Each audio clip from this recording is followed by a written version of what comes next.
आपले Ozar therapy centre में अजून एक छानसा रिझल्ट लागलेला आहे. तर आईला काय फरक पडला आपण आईकडून जाणून घेऊ. नमस्ते आई. नमस्ते.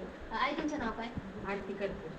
आरती करते. किती दिवसापासून येत आहे तुम्ही? 1 महिन्यापासून येते. तुम्हाला थेरपी घेण्याआधी काय त्रास होता? मला अगोदर शुगर खूप होती माझी.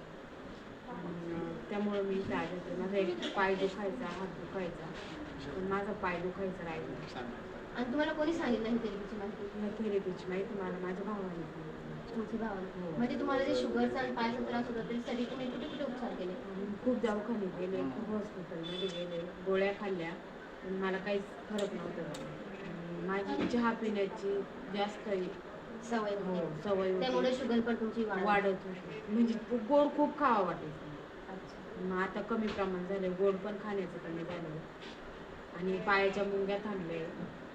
किती दिवसापासून येत आहे तुम्ही? 1 महिन्यापासून. फक्त 1 महिना झाला आईला थेरपी घेऊन, आणि थेरपी घेतल्यानंतर आईची जी शुगर होती ते पण कंट्रोलमध्ये आली. आईचा जे पायाचा त्रास होता ते पण बऱ्यापैकी कमी झालंय, आणि जे चहाची सवय होती ते पण कमी झाली. म्हणजे तुम्हाला एवढं फरक पडला. त्यासाठी तुम्ही कोणाचे आभार मानले? स्टाफचे आभार मानेन आणि सरांचे. आपले निखिल गारकर सर ज्यांनी ही शाखा उजळमध्ये आणली, आई त्यांचे खूप मनापासून आभारी आहे. आणि इतर जे आई बाबा येतात तुम्ही त्यांना काय सांगा? मी त्यांना हेच सांगेल तर थेरपी कंटिन्यू करा, फरक पडतो 100%. नमस्ते. नमस्ते.